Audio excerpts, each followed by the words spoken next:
I've been driving trucks for more than 20 years, and honestly, very few things still manage to surprise me on the road.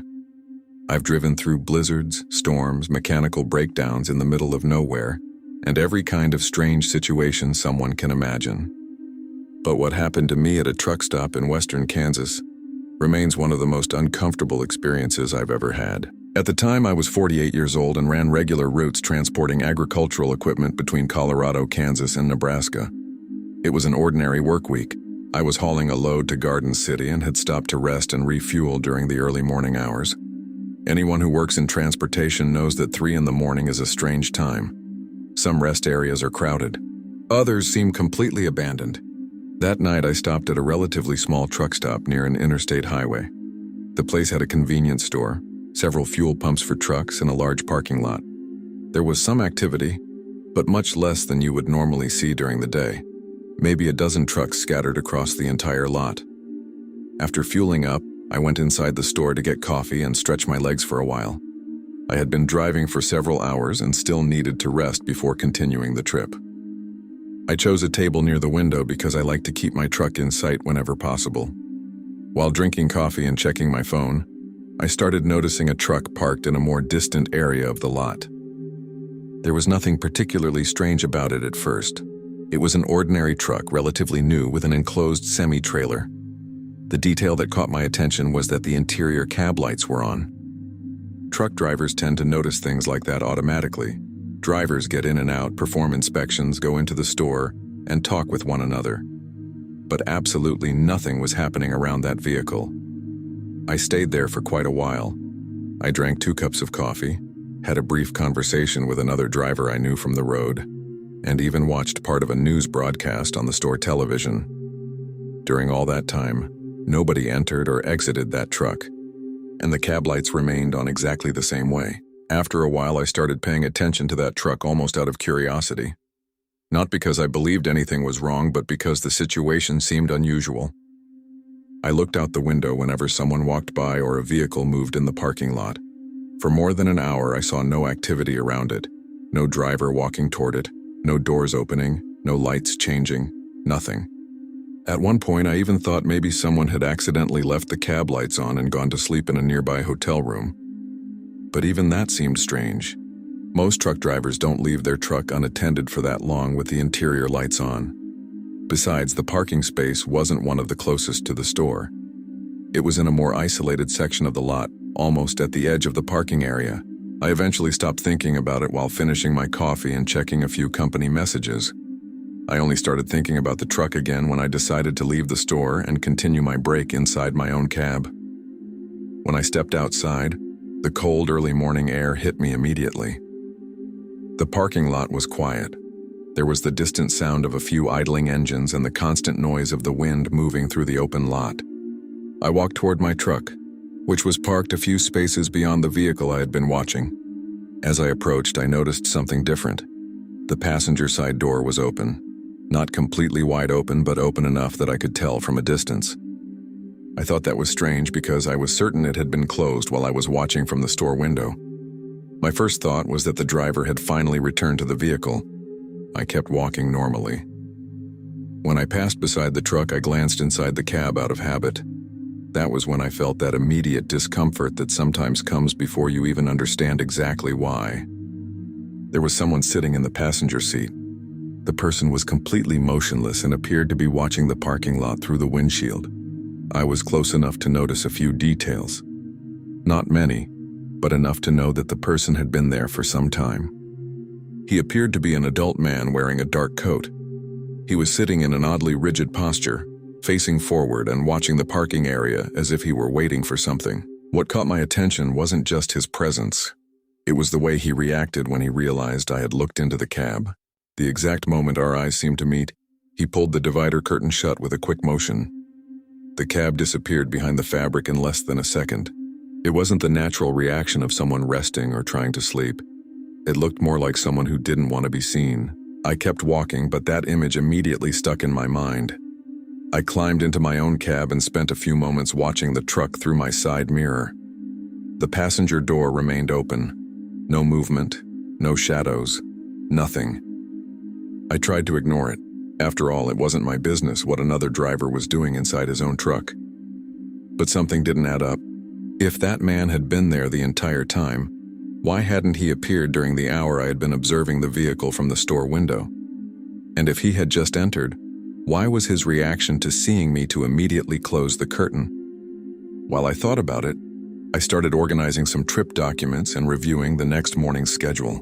About 10 minutes later, I heard footsteps outside. At first, I didn't pay much attention. Truck drivers are constantly getting in and out of their vehicles, but the footsteps didn't continue through the parking lot. They stopped, very close to my cab. I sat still for a few seconds, listening. Then I heard something lightly touch the side of the truck. It wasn't a hard knock. It sounded more like someone resting a hand or an arm against the body of the vehicle. I immediately looked toward the side mirror. I couldn't see anyone. The area beside the cab was partially outside my field of view. Even so, the feeling that someone was standing there put me on alert instantly. I remained silent for several seconds, trying to listen more carefully. My engine was off, so any noise outside was relatively easy to hear. Once again, I heard a faint sound coming from the side of the vehicle. This time it sounded like a small metallic scratch, as if something were lightly scraping against the truck's body. I grabbed the flashlight I kept near my seat and looked through the mirrors again. Nothing. The area was dark, but I should have been able to see someone standing only a few feet from the cab. I thought about opening the door and checking personally, but something told me not to do that. Instead, I turned on the truck's exterior lighting. The side floodlights illuminated a large portion of the area around the vehicle. Immediately, the noises stopped. Silence returned. I continued watching for nearly a full minute without seeing any movement. That was when I noticed something in the mirror on the opposite side. The passenger door of that truck was still open, and now someone was standing beside it. The person remained partially hidden behind the door itself, but I could make out a silhouette looking toward my truck. I stared for several seconds, trying to understand what was happening. Maybe it was the same man I had seen inside the cab. Maybe not. The distance and lighting made details difficult to see. The problem was that he wasn't doing anything normal either. He wasn't carrying luggage, he wasn't fueling up. He didn't appear to be inspecting the vehicle. He was simply standing there. At one point, the figure disappeared behind the door, then reappeared. That was when I decided I didn't like the situation at all. I grabbed my phone and sent a message to another truck driver parked a few spaces ahead, a guy named Rick whom I had known for years. I quickly explained that there was some strange behavior happening around the truck nearby, and asked whether he was still awake. His reply arrived less than a minute later. He was inside his own cab and agreed to discreetly watch the area while I did the same. Over the next 15 minutes, Rick and I exchanged several messages while observing the parking lot. At one point, he texted me asking whether I had noticed that there was more than one person in that truck. That immediately got my attention. I looked again more carefully, and a few seconds later, I saw what he meant. Behind the windshield, it was possible to notice occasional movement inside the cab, even with the curtains partially closed. It didn't look like a single driver resting. Someone was changing positions inside the vehicle while another person remained outside. What really made us uncomfortable was the fact that none of them behaved like normal truck drivers. Nobody went into the store. Nobody fueled up. Nobody performed an inspection on the trailer. They simply watched the parking lot. At one point, a passenger vehicle entered the lot, parked near the store for a few minutes, and then left. Both Rick and I noticed that the people in that truck followed the vehicle's movements the entire time. Shortly afterward, the passenger door was finally closed and the interior cab lights went out. I thought that would be the end of it. But about 10 minutes later, the truck pulled out of its parking space and left the lot. As it passed beneath a brighter area near the exit, Rick noticed something important. The company name painted on the side of the cab appeared to be covered with dark tape. That didn't make sense for a legitimate operation. The following morning, before resuming our trip, we mentioned the incident to a longtime employee at the truck stop. Without giving too many details, he told us that groups occasionally showed up using trucks or vans to observe cargo and identify vehicles transporting valuable equipment. According to him, some cargo theft crews specialized in moving between rest areas looking for easy targets or distracted drivers. I never found out whether that was exactly what was happening that night. Maybe those men had no intention of approaching anyone. Maybe they were simply observing the lot for some other reason. But one thing still bothers me. The person I saw sitting in the passenger seat didn't appear to be resting, eating, or waiting for someone. He appeared to be watching the parking lot, and when he realized I had seen him, his first reaction was to hide. After more than 2 decades on the road, I've learned to trust those instincts. And that night, every one of them was telling me to stay away from that truck. Story 2. I have worked in refrigerated transport for almost 15 years, and I spend more time at truck stops than anywhere else outside of home. This happened when I was 39 years old and running a regular route hauling frozen food between Oklahoma, Missouri, and Illinois. That week, I had left Tulsa at the beginning of the evening and driven practically all night to stay on schedule for a delivery. Anyone who works with this type of freight knows that the hours can be complicated. Many times you arrive at distribution centers in the middle of the night, or have to adjust your rest periods according to receiving windows.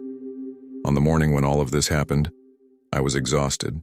I had already reached almost the maximum legal driving limit and needed to take a mandatory break before continuing my trip. Around 6 in the morning, I stopped at a large truck stop in rural Missouri. It was one of those huge places with dozens of fuel pumps, a restaurant, a laundromat, a convenience store, and several shower rooms for truck drivers. Despite the size of the place, traffic was still relatively light because the day was only beginning. After parking my truck, I went straight to the shower reception desk. I picked up one of the temporary badges they hand out to drivers and headed down the hallway toward the shower area. I was too tired to pay much attention to anything at first. I just wanted to take a hot shower, change clothes, and get a few hours of rest before getting back on the road. That was when I noticed a man standing near the metal lockers by the entrance to the showers. There was nothing particularly strange about his appearance. He looked to be around 50 years old, wearing jeans, a dark jacket, and a regular baseball cap. What caught my attention was the fact that he was simply standing there. He was not carrying a towel. He was not holding any toiletries. He did not seem to be waiting for an available shower room. Most importantly, he did not appear to be doing anything at all. As I walked down the hallway, I noticed that he was watching every person who entered and left the area. When I passed him, I had the distinct feeling that he was studying the temporary badges attached to the driver's clothing. At the time, I thought it was odd, but I kept walking without paying much attention to it. My shower room was near the end of the hallway. I went inside, locked the door, and tried to completely forget about the whole thing. The hot shower helped a lot after so many hours behind the wheel. I stayed there longer than I normally would have, simply enjoying the feeling of finally relaxing a little. When I finished, I changed clothes, organized my things, and left the shower room ready to head back to my truck.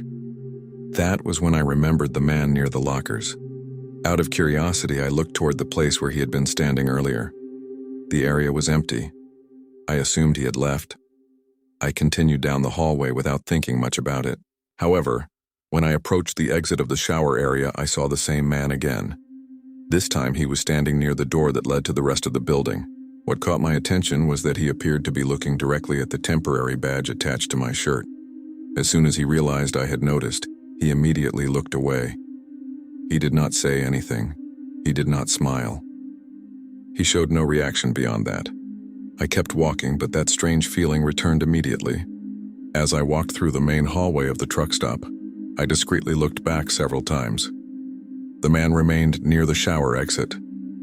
At no point did he appear interested in using any of the facilities. He never entered any of the shower rooms. He simply stood there watching people pass by. I tried to rationalize it. Maybe he was an employee.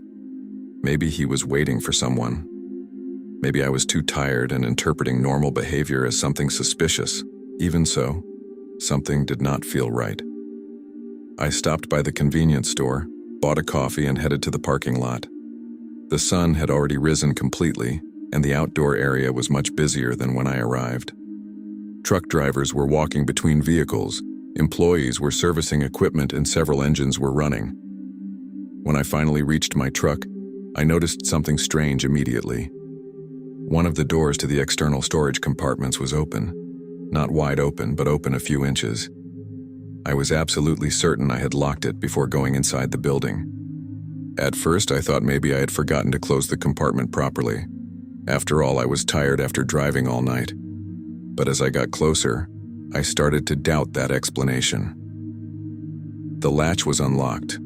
I always checked those compartments before walking away from the truck because I carried tools, chains, emergency equipment, and other items that were expensive to replace. I opened the door completely and started checking everything. At first glance, nothing seemed to be missing. The chains were still there. The toolboxes were too. Even so, I noticed that some items had been moved. A flashlight that normally stayed attached to a holder had been tossed to the side. A smaller toolkit had been opened. It looked as though someone had been searching for something specific and had given up before finding it. I stared into the compartment for several seconds while trying to understand what had happened. That was when I noticed something reflected in the truck's side mirror. A figure standing between two rows of trucks several yards behind me. When I turned my head directly toward that direction, the person immediately started walking away. He did not run. He did not seem nervous. He simply moved toward the main truck stop building. The distance was too great for me to say with certainty, but the silhouette looked very similar to the man I had seen in the shower area. The same type of cap, the same dark jacket. Maybe it was a coincidence, maybe it was not. I continued watching until he disappeared among the other parked vehicles. After that, I decided to inspect the rest of the truck. No other doors appeared to have been opened. The refrigerated trailer was still sealed, and the cargo had not been touched. Even so, something deeply bothered me. I had heard stories from truck drivers who were watched inside truck stops before theft attempts.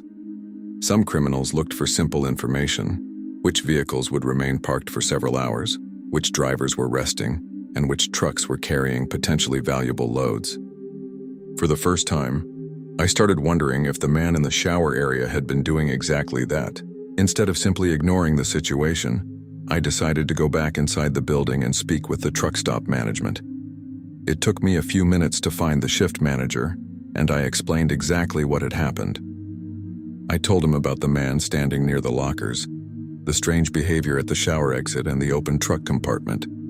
The manager listened carefully and then asked a question that immediately caught my attention. He wanted to know if the man was wearing a dark gray cap and a black jacket. When I confirmed that he was, he exchanged a quick glance with another employee behind the counter. Neither of them seemed surprised.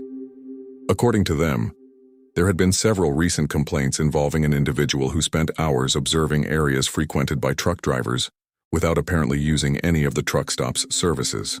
They had never been able to directly connect him to a crime, but multiple drivers had reported similar behavior. In some cases, external compartments were found open. In others, drivers noticed someone walking around their trucks while they were inside the building. The manager checked some security camera footage, but the image quality was not good enough to clearly identify what had happened near my truck. Even so, one of the recordings showed the man repeatedly walking between the parking lot and the shower area throughout the morning. He seemed more interested in observing drivers than anything else. I never found out exactly what he was looking for. Maybe he was trying to identify specific cargo. Maybe he was searching for vehicles that would remain parked for long periods. Or maybe he worked for someone interested in information about certain trucks. What I do know is that nothing was stolen that day, because I probably returned to the parking lot before he had enough time to find whatever he was looking for. Since then, I have paid much closer attention to people who seem to be doing nothing but watching. Truck drivers tend to develop a good instinct for that kind of thing after years on the road. And at that truck stop in rural Missouri, my instinct told me that man was not waiting for a shower, was not waiting for a friend, and certainly was not there by accident. He was watching the drivers, and when I found my compartment open, I had the feeling I had discovered exactly why. Story 3. I have been driving long-haul trucks for a little over 16 years, and I have traveled through practically every state in the country at least a few times. This happened to me when I was 44 years old and running a route transporting construction materials between Arizona, New Mexico, and Texas. It was a normal work week, and I was crossing New Mexico during the early morning hours to meet a delivery deadline. Anyone who has driven through that region knows there are long stretches of highway where you can go quite a while without seeing anything besides desert, distant mountains, and the occasional fuel stop scattered along the road. That night I was tired, but still within my legal driving hours. My plan was simply to stop briefly, buy something to eat, and continue driving for a few more hours before resting. Around 2 in the morning, I pulled into a relatively large truck stop near the interstate. The place was open 24 hours a day and had a convenience store, a restaurant, and truck parking. There were people around, but far fewer than during the daytime. Some drivers were fueling while others were coming and going from the store. After parking my truck, I walked into the convenience store to buy coffee and something quick to eat. The lighting was bright, the kind that makes the parking lot look almost as clear as daylight.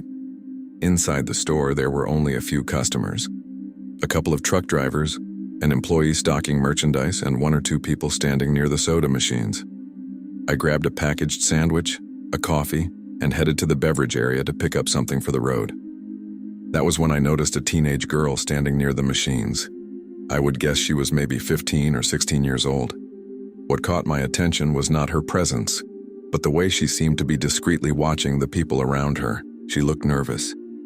She kept glancing over her shoulder as if checking whether anyone was paying attention. I was filling a cup with soda when she took a few steps toward me. Then, in a low voice, she asked a simple question: whether I was traveling alone. Before I even had time to respond, I heard quick footsteps behind her. A man appeared almost immediately beside her. The speed with which he showed up was what caught my attention the most. It was as if he had already been watching the conversation before I even noticed he was there. He placed one hand on the girl's shoulder and gave me a small smile. Then he said something like, "Sorry about that, she's my niece. She asks strange questions to everyone." His tone sounded friendly on the surface, but there was something forced about the way he spoke. The girl did not react the way I would expect a niece being corrected by a relative to react. She did not roll her eyes, answer back, or complain. She simply lowered her head and remained silent. I remember glancing at her because the entire situation felt uncomfortable. For a moment, I thought she was going to say something. Instead, she just looked at me for a fraction of a second before looking away. Then the man guided her away from the soda machines, and the two disappeared down one of the store aisles. I stood there for several seconds trying to understand what had just happened. Maybe it was nothing. Maybe I was reading too much into an awkward interaction between family members. After all, I did not know those people. Even so, something did not feel right. The girl had seemed nervous from the moment I first saw her, and the question about whether I was traveling alone seemed far too specific to be simple curiosity. I kept thinking about it while finishing my shopping. About 10 minutes later, I went to the register, paid for everything, and walked back to the parking lot. The early morning air was dry and relatively cold. Very few vehicles were moving at that hour. As I approached my truck, I noticed something tucked beneath one of the windshield wipers. At first, I thought it was a receipt or an advertisement placed there by mistake. But when I pulled it out, I realized it was a small piece of notepad paper folded in a hurry. I opened it immediately. There was only one handwritten sentence on it. 3 simple words: "Don't believe him." I stared at the note for several seconds without knowing exactly what to think. My first reaction was to look around the parking lot for any sign of the girl or the man. There were parked trucks, a few passenger vehicles near the store entrance, and people coming and going as usual. But neither of them was visible. I put the paper in my pocket and started walking back toward the convenience store. The more I thought about the situation, the less comfortable I felt. The girl had seemed nervous before the man even arrived. Then came the question about whether I was traveling alone, and now there was the note. Maybe there was a perfectly innocent explanation for all of it. But I could not ignore the feeling that someone had tried to tell me something without being seen. I went back inside and headed straight for the soda machine area. They were no longer there. I walked through the aisles, the restaurant, and the driver's lounge. Nothing, no sign of either of them. I kept searching for several minutes because the place was not that large. If they were still inside, I probably would have found them. Eventually, I discreetly asked one of the cashiers whether she had seen a teenage girl accompanied by a middle-aged man during the past few minutes. She replied that many people passed through during the night and that she did not remember anyone specific. That did not help much. I went back outside and started checking the area near the passenger vehicles. That was when I noticed something strange. I vaguely remembered seeing a dark pickup truck parked near the fuel pumps when I arrived. I was not completely certain, but I believed the man and the girl had come from that direction. Now the parking space was empty. Maybe it was just a coincidence. Maybe they had left normally. Even so, how quickly they had disappeared bothered me. I spent a few more minutes watching the area before giving up the search. After all, I had no concrete proof that anything was wrong. Before getting back on the road, I decided to do something I normally would not do. I went back into the store and asked to speak with the shift manager. I showed him the note and briefly explained what had happened. I did not accuse anyone of anything. I simply described the interaction with the girl, the arrival of the man, and the fact that both of them had disappeared shortly afterward. The manager listened carefully. When he saw the note, his expression changed slightly. He asked whether I could describe the two of them. I gave him as many details as I could remember. Then he told me something that made me even more uncomfortable. According to him, it was not the first time customers had mentioned a teenage girl accompanied by an older man at that truck stop during unusual late-night hours. No confirmed incident had ever occurred, but some employees had also noticed strange behavior. The problem was that nobody had enough information to take action or even identify who those people were. The manager thanked me for the report and said he would review the security footage when he had the opportunity. I returned to my truck and continued my trip, but I spent the rest of the night thinking about that situation. A few days later, while stopping in another state, I called the truck stop to see whether they had discovered anything. The same manager answered. He informed me that the cameras showed the girl approaching me and then leaving the store with the man only a few minutes before I found the note. The strange detail was that the footage did not clearly show who placed the paper under my truck's windshield wiper. The area was partially blocked by other vehicles at the time. I never found out who wrote that message. Maybe it was the girl herself. Maybe someone else noticed something was wrong and tried to warn me. I also never discovered who the man really was who claimed to be her uncle. What still bothers me is remembering the expression on her face when she asked that question. It did not look like curiosity. It did not look like random conversation. It looked like someone trying to figure out whether I was a safe person to ask for help. Several years have passed since then. I still keep that piece of paper inside a folder with old travel documents, and every time I see it, I think about the possibility that someone tried to tell me something important that morning, and I simply could not understand it in time. Story 4. I have worked as a truck driver for nearly 18 years, and I have spent countless nights sleeping at rest areas, fuel stations, and truck parking lots all across the country. This happened when I was 41 years old and running a regular route between Louisiana and Texas transporting industrial parts. That week, I needed to deliver a load on the outskirts of Dallas early the next morning. So I decided to stop and rest for a few hours at a large parking area commonly used by truck drivers passing through the region. It was one of those places near the highway, always busy and almost always full during the night. When I arrived, it was already after 10 o'clock at night. It had been raining steadily for hours. It was not a severe storm, just a persistent rain that left everything soaked and created that constant sound of droplets hitting the roofs of the trucks. After parking, I went through my normal routine. I checked the cargo, locked the external compartments, organized some paperwork, and got ready to sleep. The plan was to rest until shortly before dawn and then continue the trip. The parking lot was practically full. Trucks occupied almost every available space. Some engines remained running because of air conditioning or cabin heaters. Others were completely dark. While I was finishing a few messages on my phone, I noticed a small car slowly driving between the rows of trucks. It was a dark-colored sedan, probably black or navy blue. At first, I did not pay much attention to it. Drivers of passenger vehicles sometimes enter those lots by mistake or are looking for someone specific.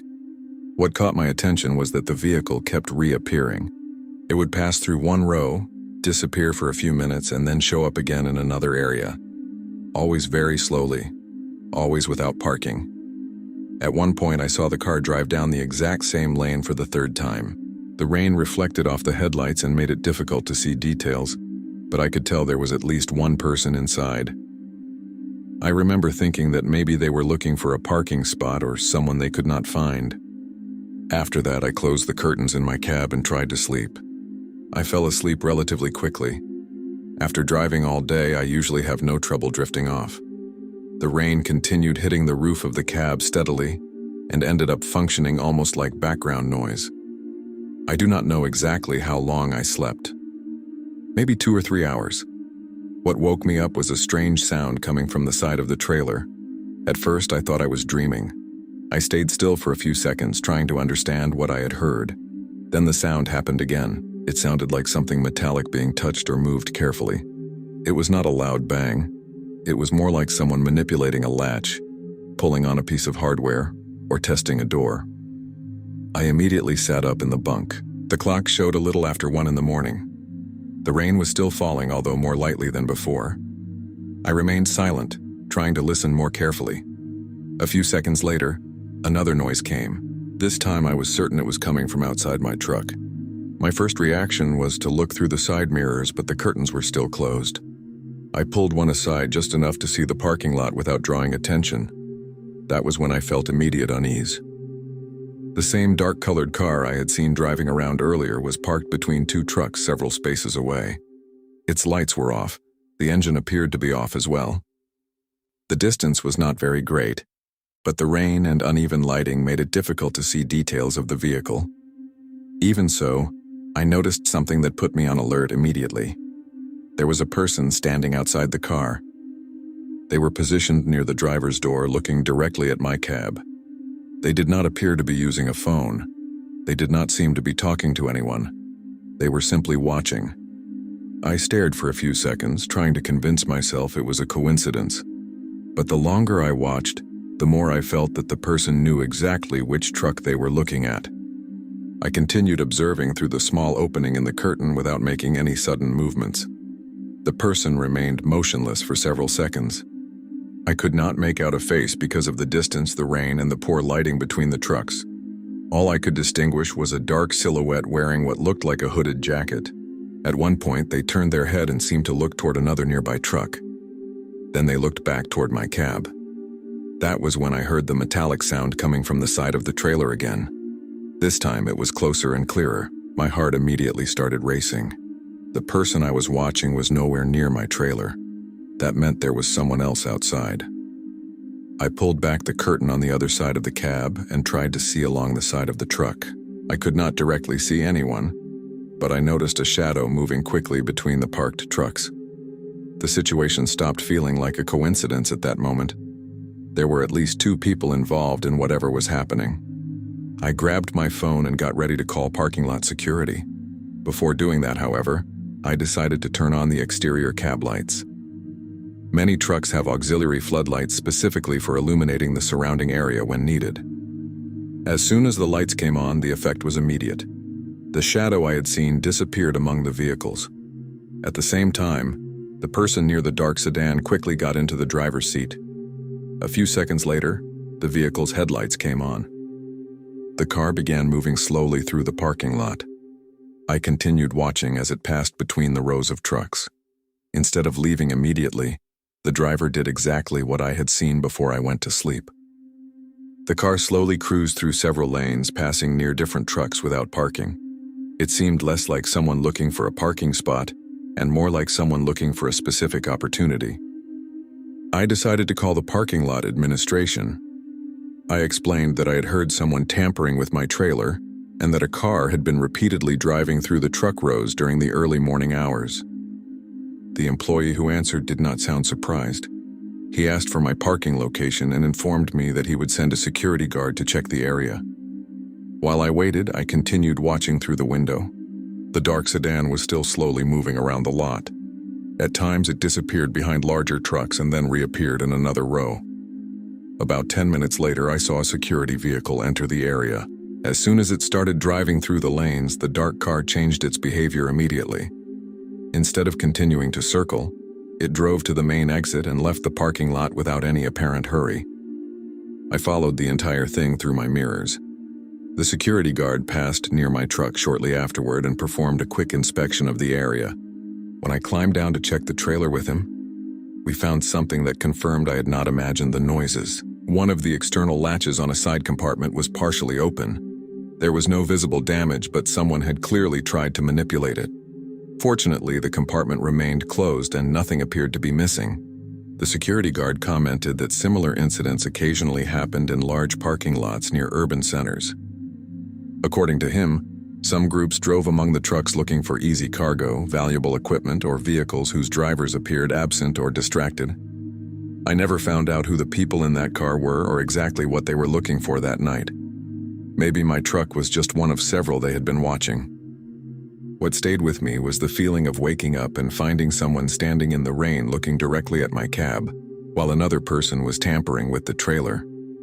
Since then, every time I stop in a crowded parking lot during the early morning hours, I pay special attention to vehicles that repeatedly drive between the trucks for no apparent reason. After that night near Dallas, I learned that not everyone driving slowly through a parking lot is looking for a parking space. Story 5. I was 41 years old when this happened, and at the time I'd been driving trucks for nearly 15 years. I'm from Springfield, Missouri, but I spent more time on the road than I did at home. I mostly ran routes through the South and the Midwest, hauling dry freight to distribution centers. Nothing much different from what any other long-haul driver does. That week I was heading down through Arkansas, coming from a delivery near Jonesboro and making my way toward Texas. It was late at night, already past 11, and I was too tired to keep pushing. I wasn't falling asleep at the wheel yet, but it was that annoying kind of fatigue in your eyes when all the road signs start looking the same and you realize you're blinking more slowly. I pulled into a 24-hour truck stop off the interstate, one of the big ones with diesel pumps, showers, a small laundromat, a convenience store, and a restaurant attached to the main building. I won't say the exact name because I don't want any problems, but it was in a wide open area, with low brush around it, a lot of wet pavement, and very few buildings nearby besides the truck stop itself. It had rained earlier, so the air was damp and cold when I climbed out of the cab. The parking lot was full of sleeping trucks, engines idling, that familiar smell of diesel mixed with fried food drifting from the restaurant. I remember parking in space 37 because I had to back in twice to line up the trailer between a noisy reefer and a white Peterbilt with the curtains drawn. I grabbed my wallet, my cap, and my phone, locked the cab, and went inside to get something to eat before trying to sleep. The restaurant was nearly empty, which is common at that hour, but not completely deserted. There was an older couple sitting near the window, a guy in a hoodie at the counter scrolling through his phone, and two drivers sitting separately, each looking like they just wanted to finish eating and get back to their trucks. The lighting was too bright, that harsh white light you find in places that stay open all night. But some corners were still dim because of the partitions between the booths. The floor felt a little sticky near the entrance, probably from rainwater and dirt, tracked in from the parking lot. I sat at a table against the side wall where I could see part of the lot through the window, although the glass was smeared with rain and grease. I ordered coffee, eggs, bacon, and toast because it was the kind of meal I always ordered when I didn't feel like thinking. While I waited, I started noticing a faint crackling sound coming from a table 2 rows ahead of me. At first I thought it was some piece of restaurant equipment, maybe a kitchen radio or phone interference. Then I saw a small black communication device sitting on the table with a short antenna, similar to the handheld radios used by security guards or yard crews. It was lying beside the napkin holder as if someone had forgotten it there. The screen would light up faintly from time to time, and low fragmented conversations full of static came through the speaker. I didn't pay much attention. Truck stops are always full of strange noises: CB radios, phone calls, engines, compressors, backup alarms. But after a few minutes, while I was putting sugar in my coffee, I heard a male voice say something like, "Back row, space 29, Blue Kenworth." It was quiet, but clear enough to make me look up. At first I tried not to make more of it than necessary.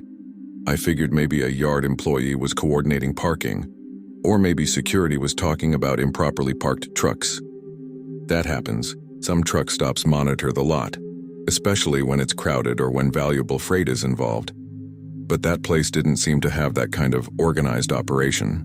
I hadn't seen a guard shack, any patrol vehicles, or anything besides 2 tired cashiers in the store and a waitress in the restaurant. I kept looking at the radio without touching it. The table where it sat had a coffee stain, a crumpled napkin, and an empty creamer container, as if someone had left only a few minutes earlier.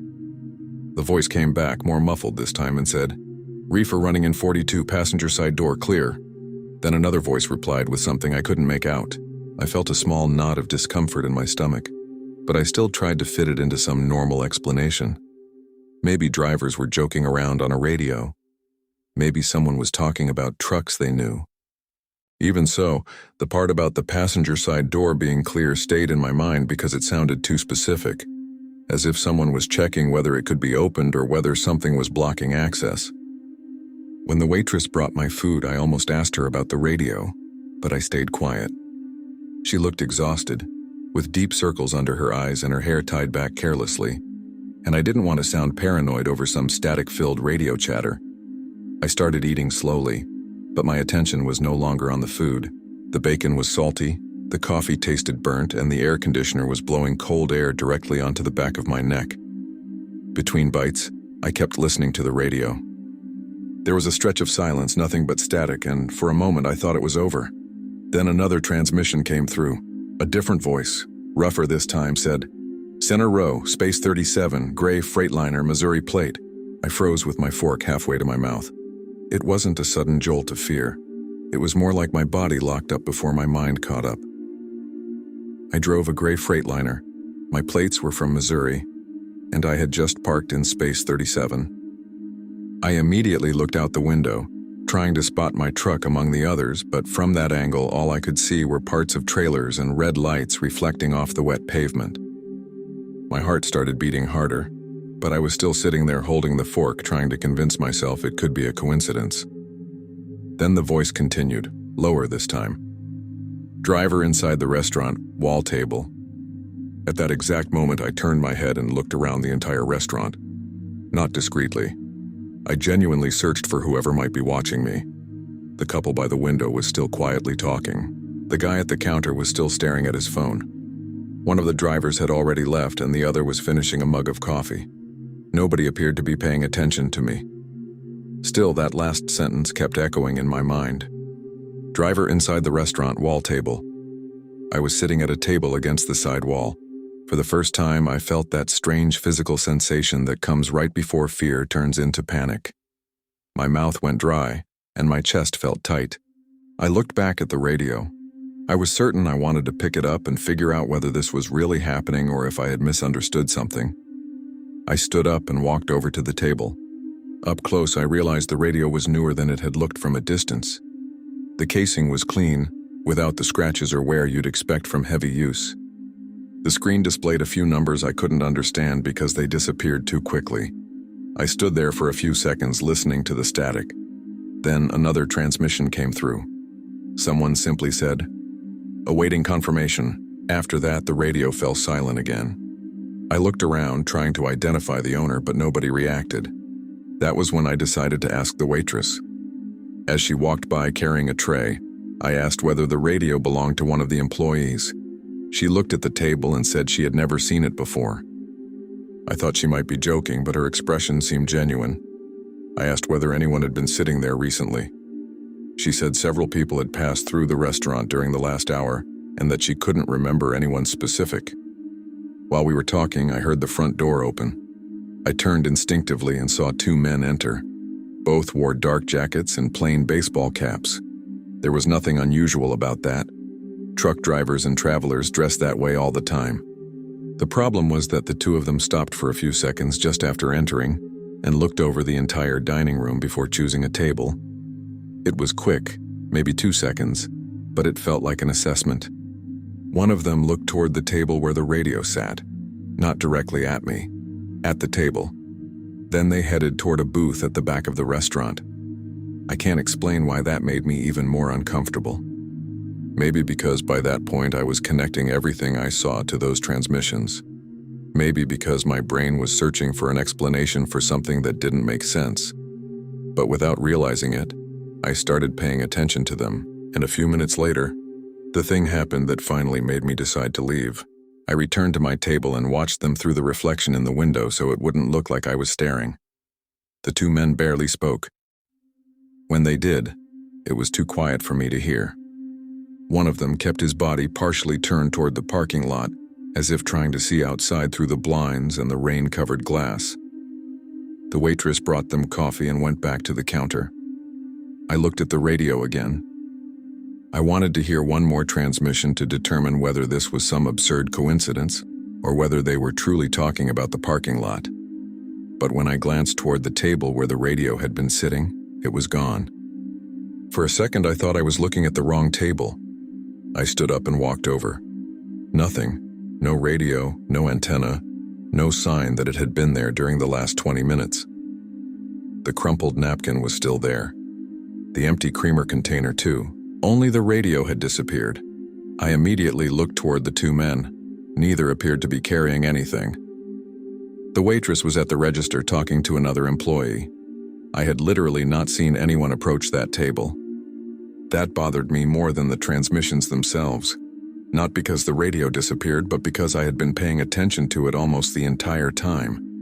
Yet somehow someone had managed to take it without me noticing. At that point, I decided I wasn't going to finish my meal. I asked for the check, left enough cash on the table, and walked out.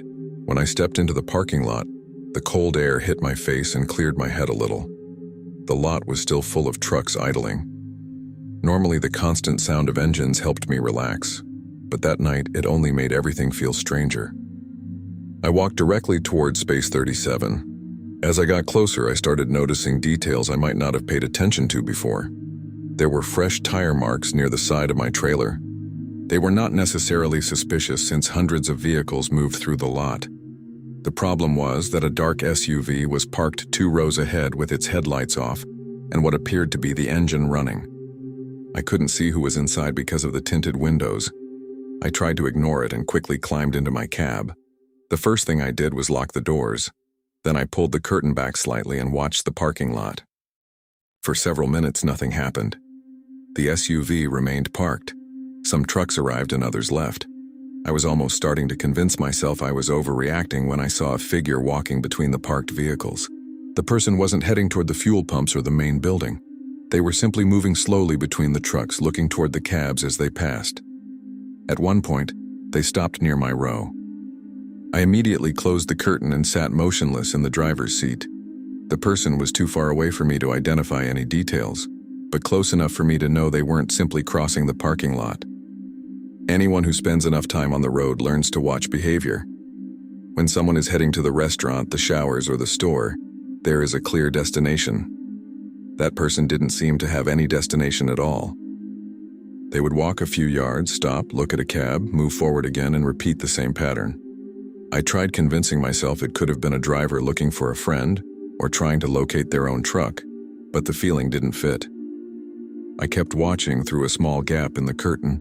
The pavement still reflected the yellow parking lot lights because of the earlier rain. The wind caused some trailers to sway slightly, and the constant hum of engines created a low background noise. At one point, the figure disappeared behind a truck parked 2 spaces ahead of mine. I waited for them to reappear on the other side. They never did. I stared for nearly a full minute. Nothing. Then I heard a faint metallic sound from outside. It sounded like someone accidentally touching a piece of metal. The noise came from the exact side of my trailer. My heart immediately started pounding. I turned off the interior light so I wouldn't be visible and listened carefully. For several seconds, I heard nothing except the engines around me. Then another sound came, this time clearer. A short tap against metal followed by what sounded like quick footsteps on wet pavement. I grabbed my phone and opened the camera in case I needed to record something. I pulled the curtain back just a few inches. I didn't see anyone near the cab, but I could see the dark SUV I had noticed earlier. It was no longer in the same position. Now it was parked at the end of the row, facing the trucks.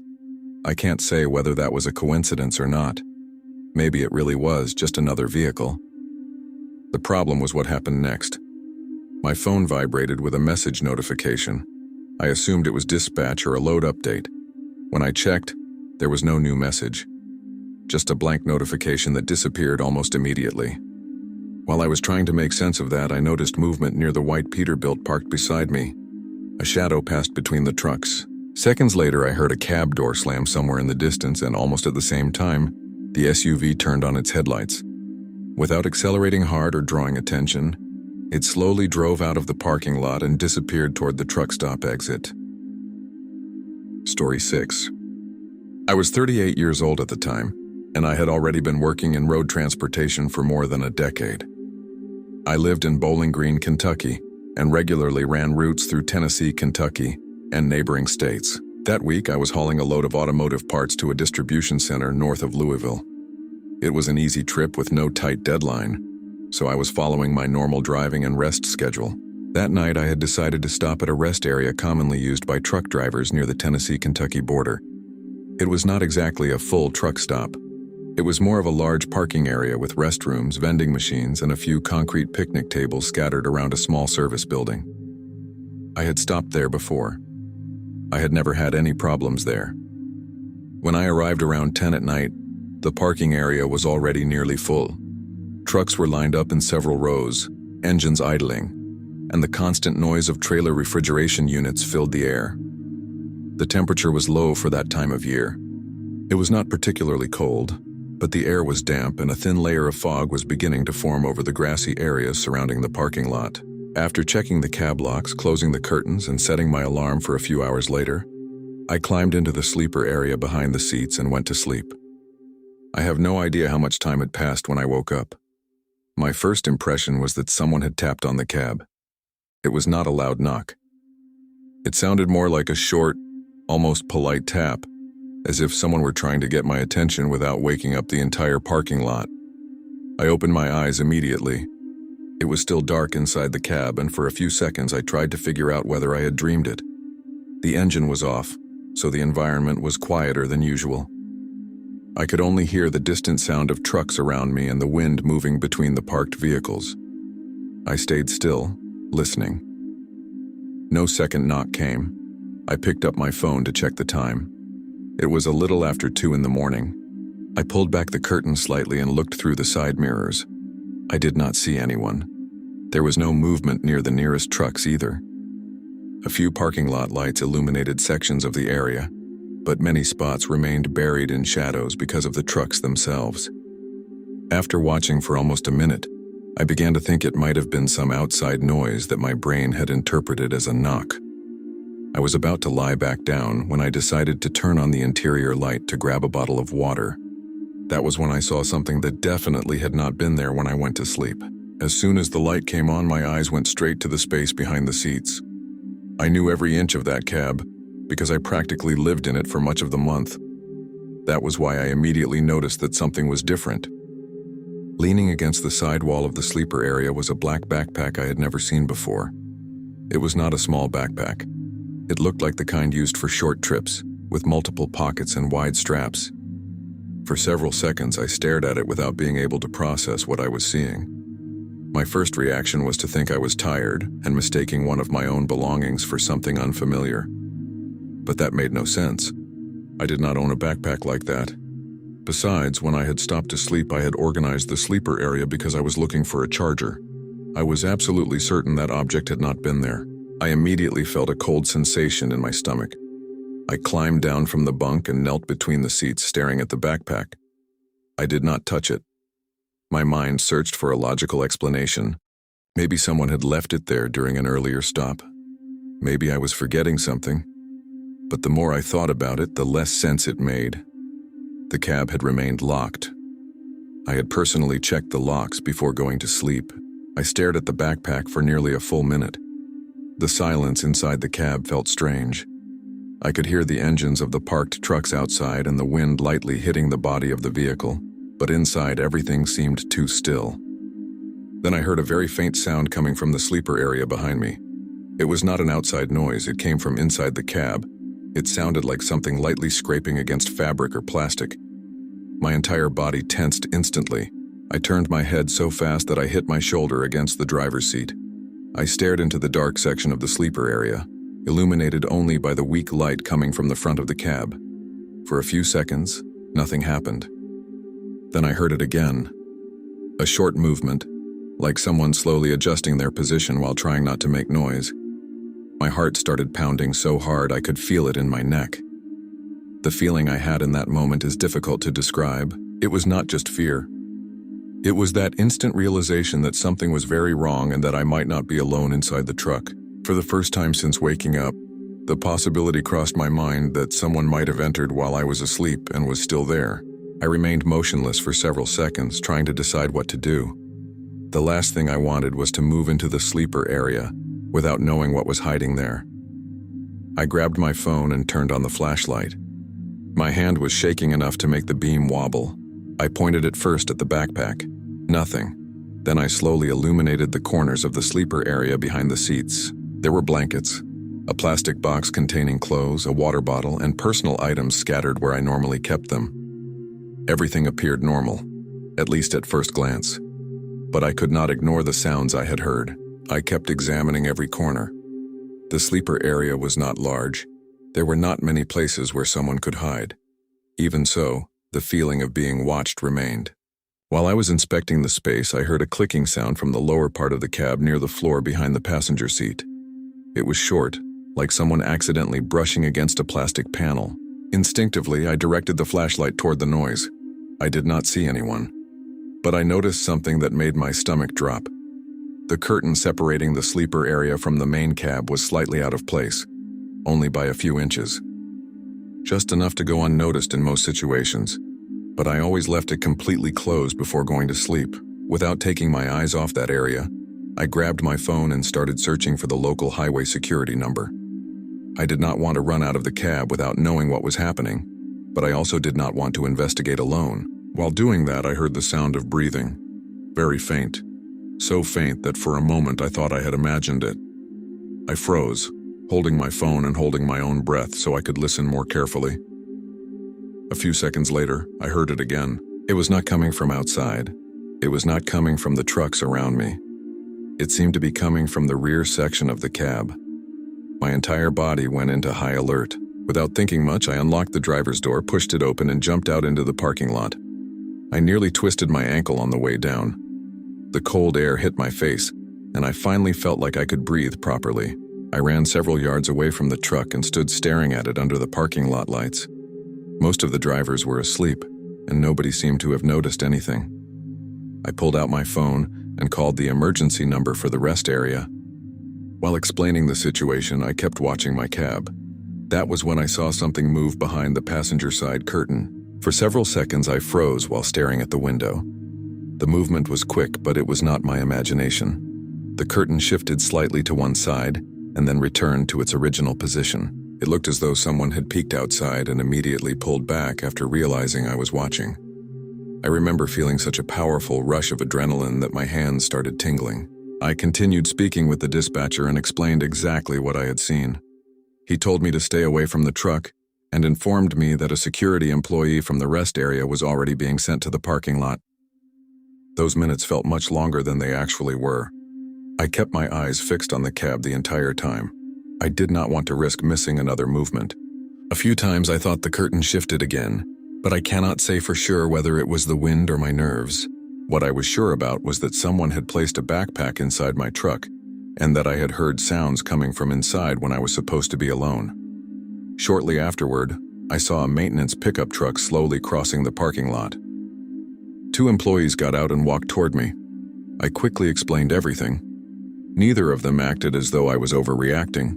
Quite the opposite. As soon as they heard about the backpack and the movements inside the cab, they requested assistance from the state police, who regularly patrolled that area during the night. About 15 minutes later, 2 state troopers arrived. They asked me a few quick questions and then approached the truck. I watched from a distance as they illuminated the interior with flashlights. One officer opened the passenger door and entered first. The other remained outside providing cover. A few seconds later, I heard a shouted command that I could not fully understand. Then there was movement inside the cab. Everything happened very quickly. The officers pulled a man out who had been hiding behind the sleeper area, squeezed between storage compartments and the blankets I kept there. He was a thin, dirty, and apparently exhausted man. Later, I learned that he was not a truck driver. According to the officers, he had been trying to travel between states by hiding inside vehicles parked at rest areas and truck stops. The backpack belonged to him. They believed he had managed to enter my cab while I was inside the restaurant a few hours earlier, and had remained hidden the entire time I was asleep. What disturbed me most was not his arrest. It was realizing that while I had been lying only a few feet away, that person had remained hidden inside my truck for hours, completely silent, waiting for an opportunity to leave unnoticed. Even now, after all these years on the road, I still check every corner of my cab before going to sleep. And every time I wake up during the night in a parking lot, the first thing I do is immediately look toward the area behind the seats. I'm really grateful for staying until the last minute. It's always good to know that you're here, listening to every detail. If you liked it, comment which part was the scariest for you. And of course, sign up to keep listening to stories as dark as this one. See you in the next video.